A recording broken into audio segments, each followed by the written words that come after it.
विचार व्यक्त किए। अष्टावक्र गीता कभी आपने पढ़ी हो तो सुन लेना। लोग कहते हैं अरे यार इनको अबोध लोगों को नामदान दे दिया। अष्टावक्र ने अपनी माँ के पेट से अपने पिता को संबोधन करके कहा था कि आप यहाँ गलत पढ़ रहे हो। माँ के पेट में थे, उन्होंने देखा इधर उधर कौन बोल रहा, तो उनको पता लगा कि बोलने वाला भी पैदा ही नहीं हुआ है, माँ के पेट में से ही बोल रहा है। वाणी से परे है, जितनी विद्या वाणी पे आ गई वो 32 दांत और एक जुबान के बीच में से निकलती है। और ये वाणी, ये जो नाम है, ये होंठ कंठ की नहीं है, ये नासिका के छिद्र से जो हंस शब्द निकल रहा उसका देश है। चल हंसा उस देश में जहाँ रेण दिवस नहीं हो, ना रात होती है वहाँ ना दिन होता है। अब तुम कह रहे हो बिल्कुल झूठ, यहाँ तो रात भी होती दिन भी होती। आपके शरीर में देखो तो आंख ना रात को सोती ना दिन को सोती क्या। हंसा का देश वो है जहाँ रात और दिन जागरण ही जागरण। यदि श्वास सो गई तो आपको जला देंगे, नहीं तो गाड़ देंगे, ये छोड़ेंगे।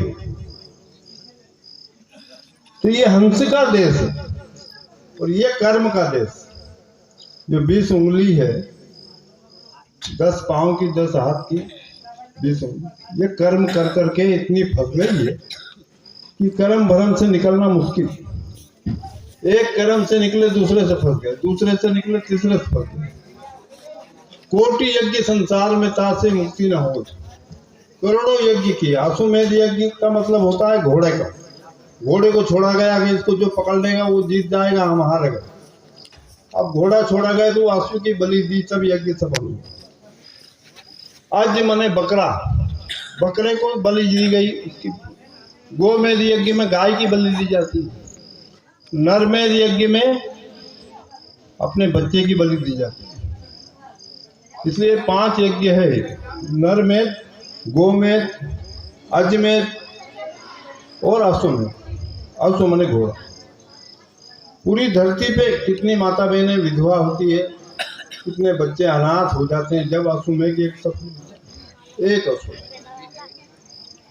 जब महाभारत में पांडवों उनको भेजा कि भाई एक सुपंच नाम के महात्मा रह गए, वो भोजन नहीं करे जब तक आकाश में घंटा नहीं बजेगा।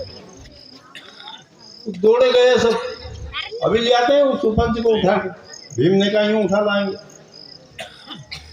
क्योंकि शक्ति के भरपूर अंश से, पवन अंश से।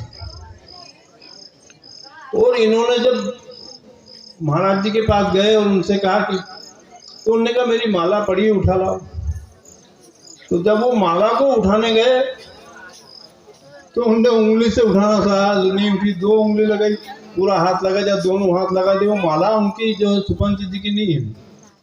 घबरा गए कि माला है कि तूफान है। भीम ने कहा ये कोई जादू है, मैं बड़े बड़े पहाड़ को उठा के फूंक से उड़ा देने वाला आदमी, माला नहीं उठ रही। सुपंच बिन घट न बाजा, मर्दा सबका मार। सबका घमंड चूर हो गया। जितने अभी तक लोग थे ने सबने भोजन कर लिया, लेकिन सुपंच जी की माला नहीं उठी।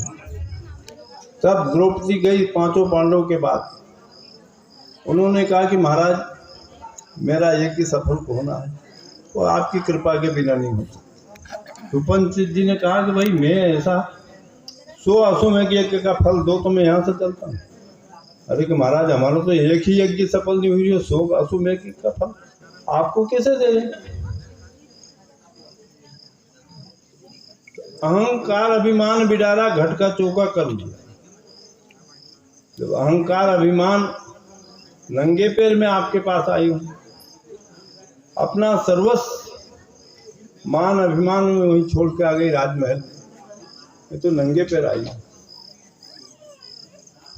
मर्दा सबका मान, सुपंच बिन घंट न